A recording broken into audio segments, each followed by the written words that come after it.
Oh, excuse me.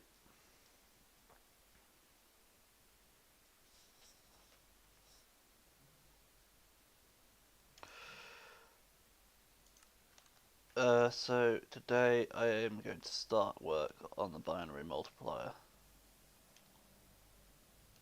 Now again, I have no idea if what I'm doing is optimal or not. Um, that is what it is. It's just going to have to shake out as it does. Um, but what I'm going to do is start by building a 16-bit bit shifter, which is frankly going to be enormous. Um,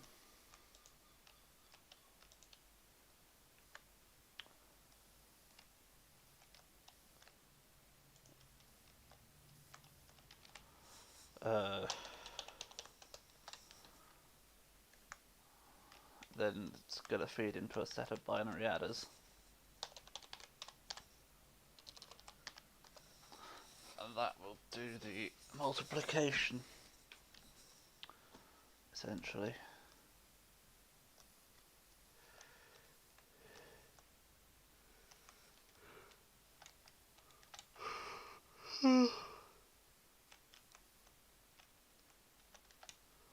Oh, if you can't tell, I'm quite tired. This is going to be a short stream. And I might not even build anything substantial. I'm gonna go back to procrastinating by playing actual Minecraft.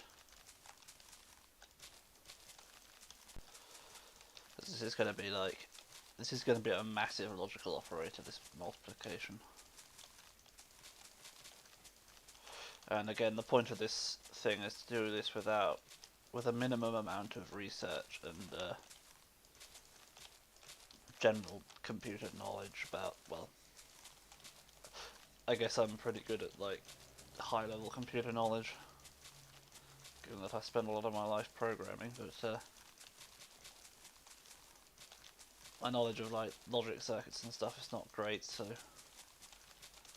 basically the idea is to work with what I already know and figure it out rather than look for optimal solutions.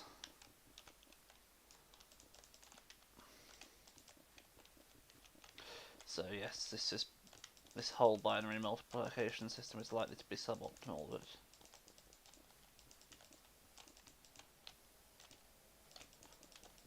then again, it does. I mean, I believe the logic at a high level is like as efficient as it gets, but it's just a question of the circuitry level. As you know, from I believe that bit shifting and then adding is just like basic how you multiply binary numbers by hand, for example. I believe I remember that from my A levels, which were a long time ago.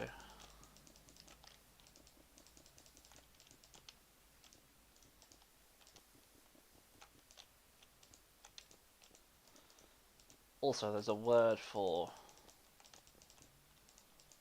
first and second terms in a multiplication expression, and I can't remember what they are. It's really annoying because it's like a couple of right, so first things first, this structure is going to be so large it needs to be insta-wire, which means I'm going to have to do the whole frustrating 3x3 staggering.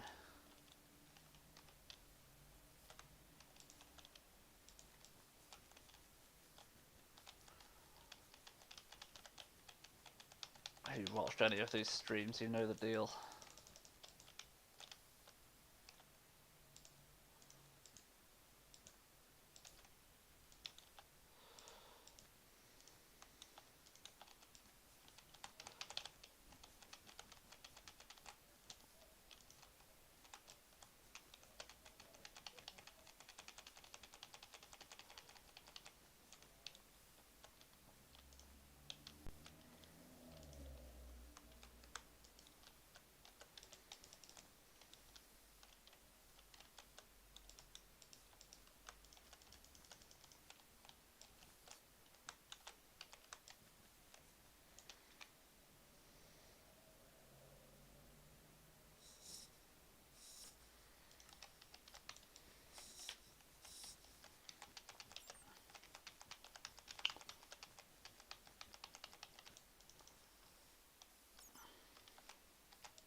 Excuse me, thinking in just random thoughts. So, gotta bring this over to there, up to.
Right, yes, so it's.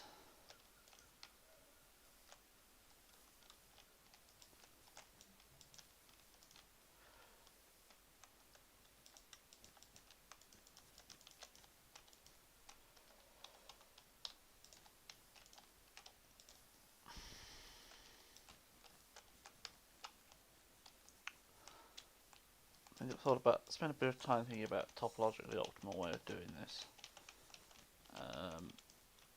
And I believe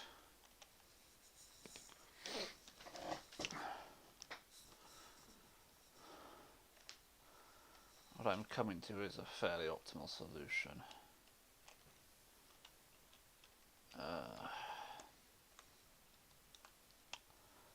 Problem is I have to extract all these and then put them over here as well.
Oh, not again. These guys make such an annoying noise. Just wandering traders. Right, so so it needs to be 30. This technically actually needs to be 32 blocks long. Which means it has. Actually, it doesn't need to be 32 blocks long.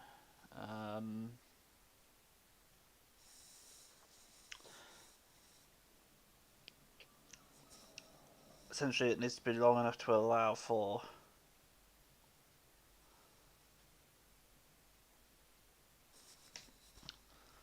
this number of to have been bit shifted. But so essentially, each one of these will feed into a bit shifter, and then based on this number here, the bit shifters will be switched on. That's how the bit shifting will happen.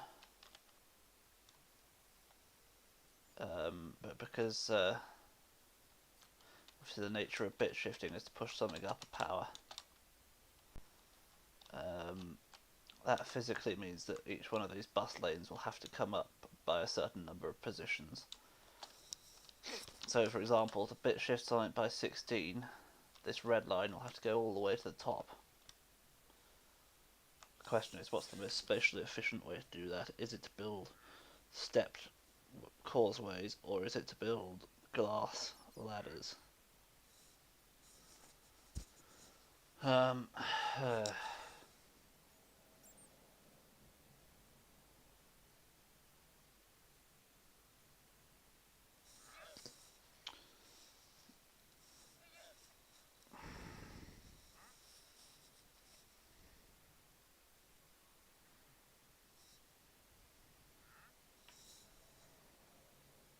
See how annoying those guys are.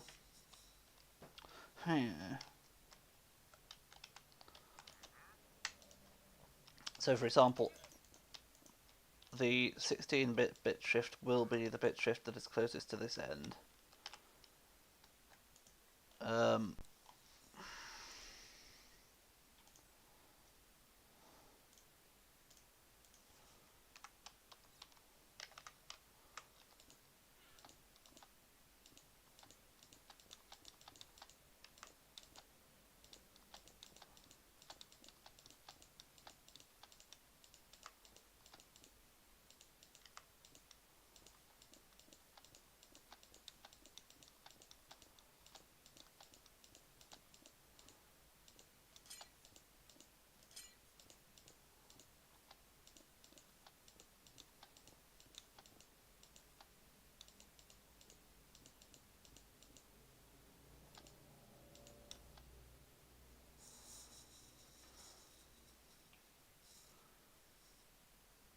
So thinking about it, it's going to be more efficient to use these glass towers in terms of space.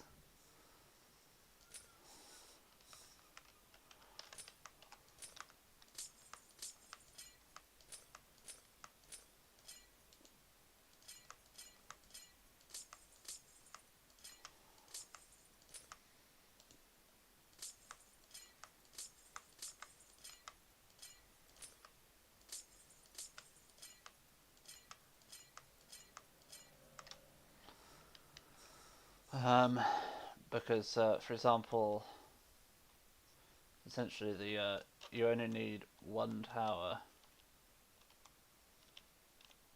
Or rather, you need one tower for each bit you're going to shift. You need one tower. Subtracting the number of bits that you're going to shift that are going to be greater than 16 when they're shifted. So in the case where you're doing a 16-bit shift, there's only one tower needed because it's only one number that will still be in the same range. In the case of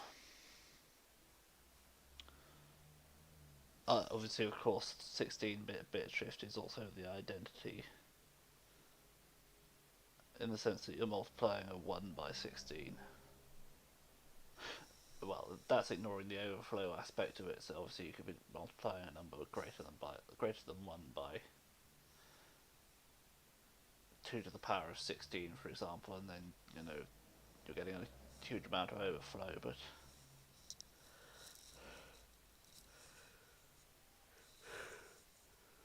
there's the next one, for example.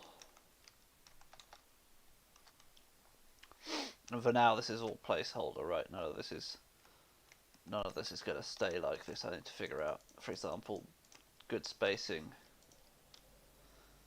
for the Insta wires.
Okay, so I'm starting to see a protocol I can use here.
So, next one. Again, this is all just placeholder for me to get a feel for the design.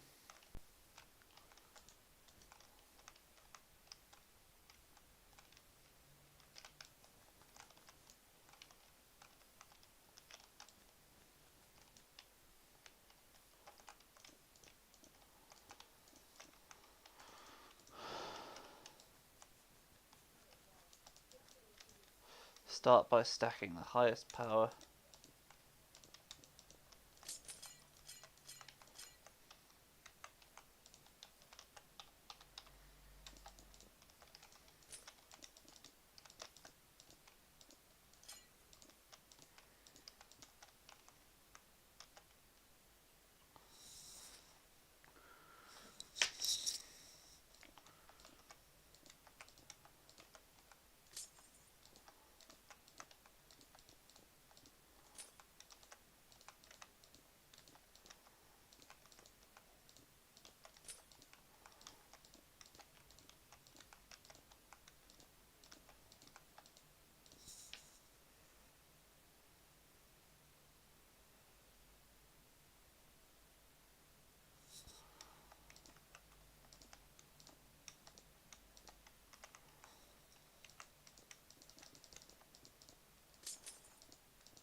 So if I always start with the highest power of 2 that will be in the bit shifted number, that will always mean that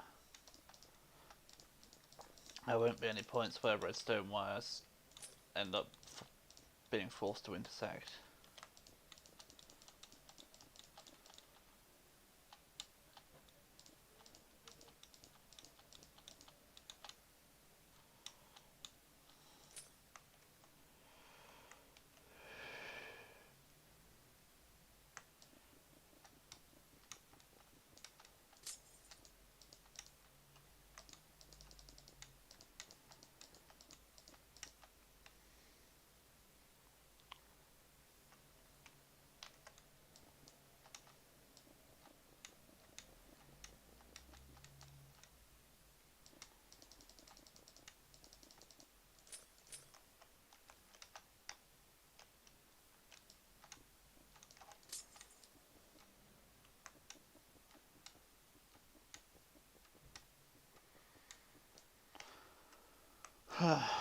Right.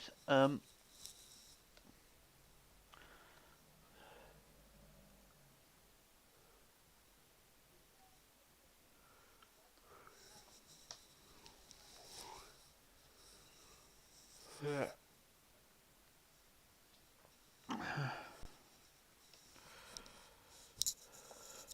Excuse me. So let's demonstrate if this is 3.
Excuse me.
Excuse me.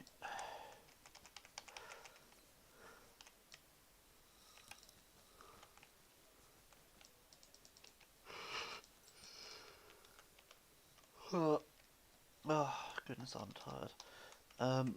Right.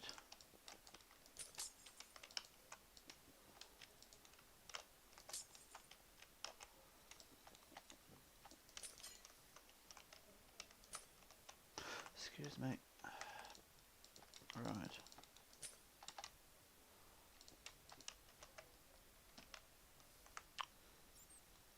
Uh,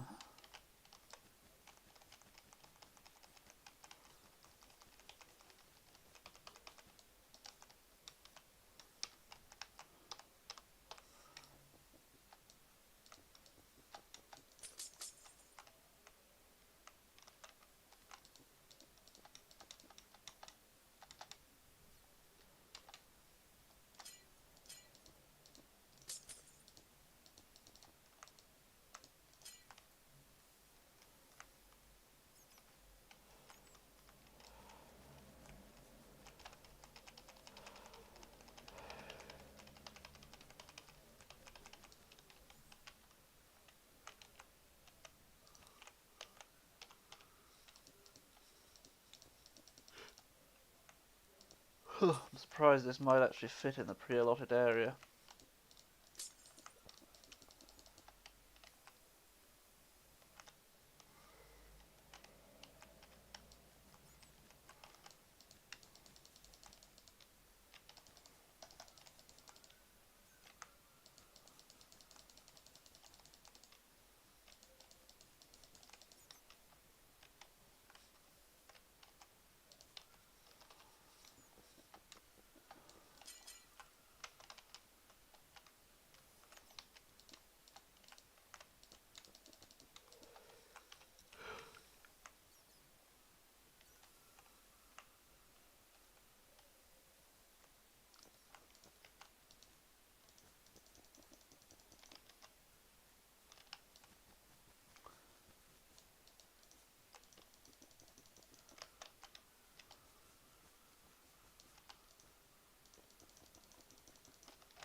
So, as you can see, it's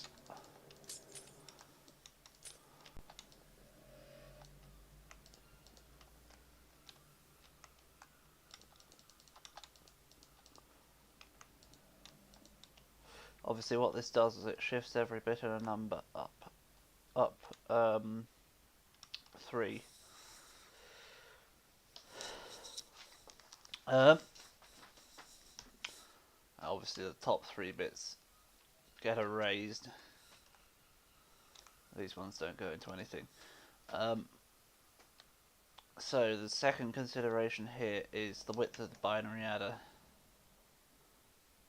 Specifically the width of this unit here. Sorry, that's the comparator, this unit over here. So how wide is it from here to here, basically? And that needs to be the average width between the bit shifters, because the results of every couple of bit shifters has to get fed into one binary adder. So there'll be 16 bit shifters feeding into 8 binary adders, which will feed into 4 binary adders, which will feed into 2 binary adders, which will feed into 1 binary adder. And that's why it's going to be so slow and complicated. But the alternatives are even slower.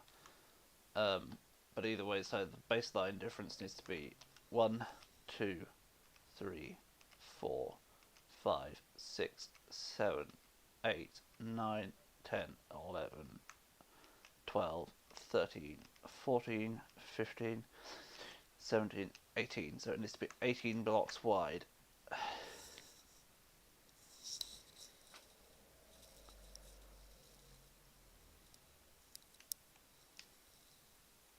Or rather, it doesn't. So it needs to be. if two of them are 18 blocks, so it's 18 over 3, 6.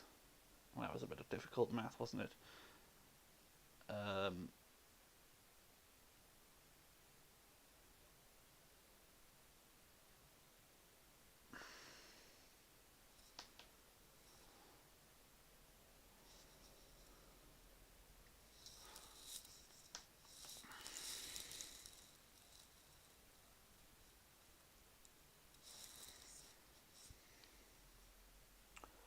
so I put them 10 blocks apart, that works. That makes it fit with a little bit of margin.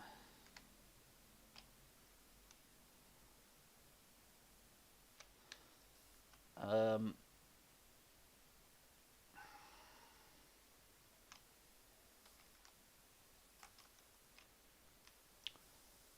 so let's go 1, 2, 3, 4, 5, 6, 7, 8, 9, 10.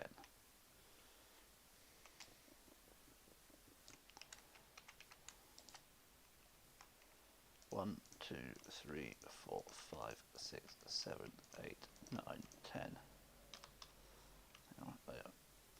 1, 2, 3, 4, 5, 6, 7, 8, 9, 10. Hang on. 1, 2, 3, 4, 5, 6, 7, 8, 9, 10. So I have added an extra 1 in there. So yes.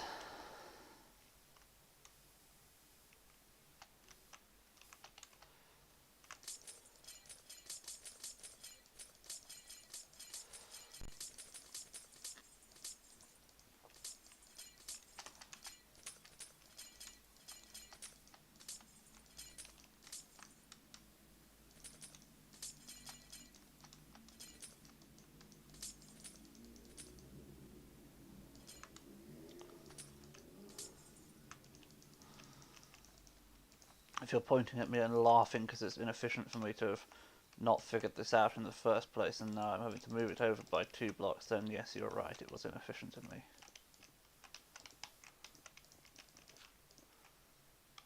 You have my permission to enjoy your laughing.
So we know that the switches don't need to be too, like, since like, so the most extended this will be is the two,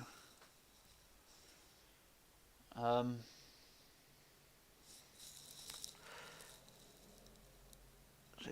it'll be a bit further than that.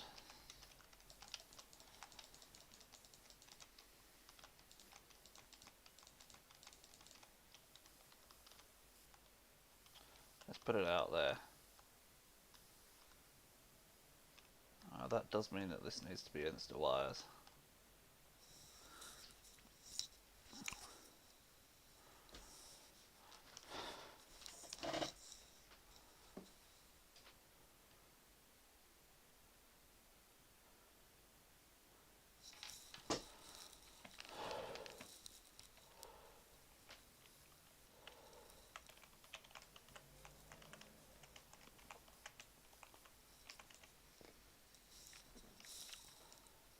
So yes,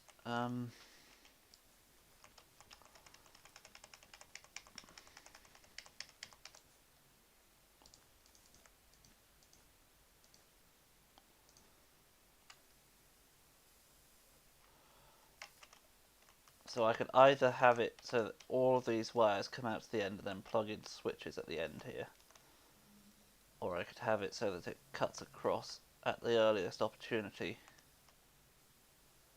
into a switch over here. Now I think I'm going to start by assuming it's going to go to the end there, just because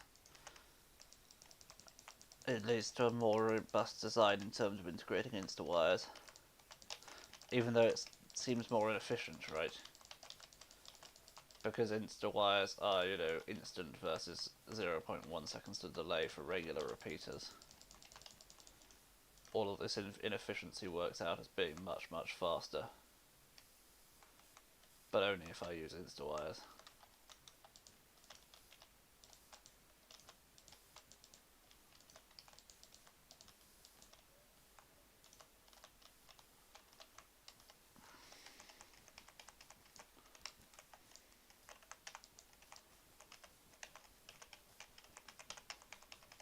It does mean I'm going to have an enormous chunk loading system for this whole, well, obviously the chunk loading system will be a couple of command blocks, but the area it'll be loading will be enormous. Which is somewhat unfortunate, but unavoidable.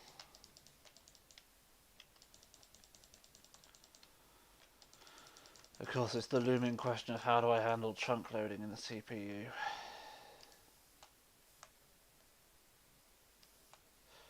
I mean, it shouldn't be any harder than chunk loading in the RAM, for example, which was fairly easy in the end. Although it did lead to some rather interesting bugs with insta-wires.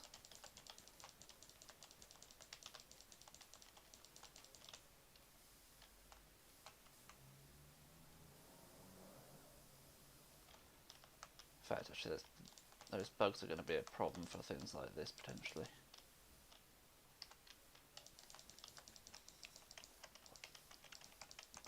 So if insta-wires get turned on and off in chunks that are cycling in and out of loadedness, insta-wires break.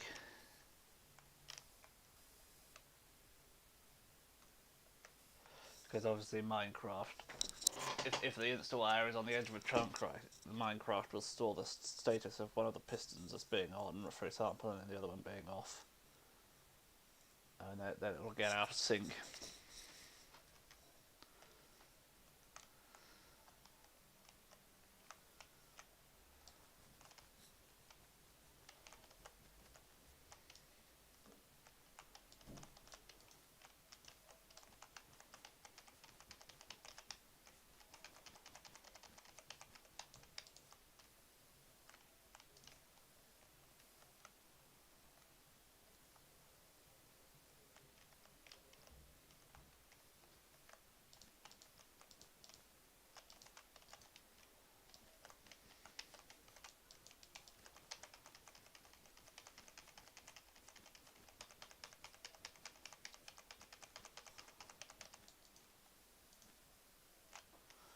I really need to specifically remember to load up this world and turn off day-night cycles. off stream. So I realise it's just terrible to look at in the dark.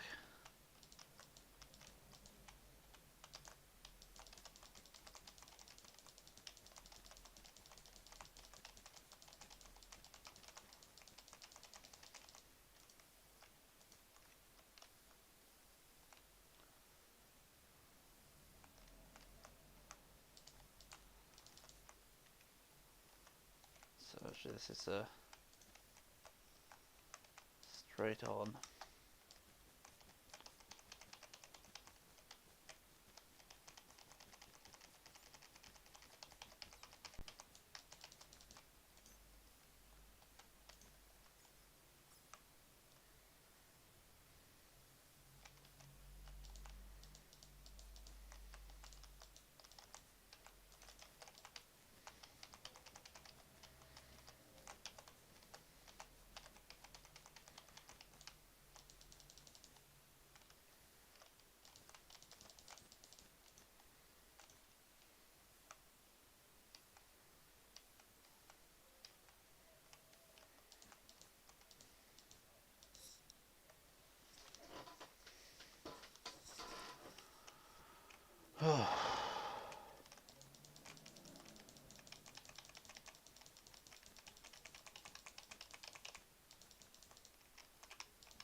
That is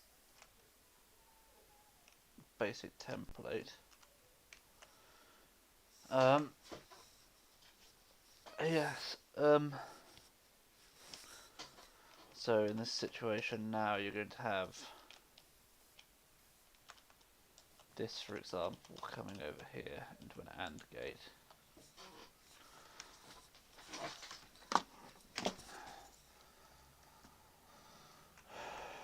So you'll need to have an AND gate in this area here, basically.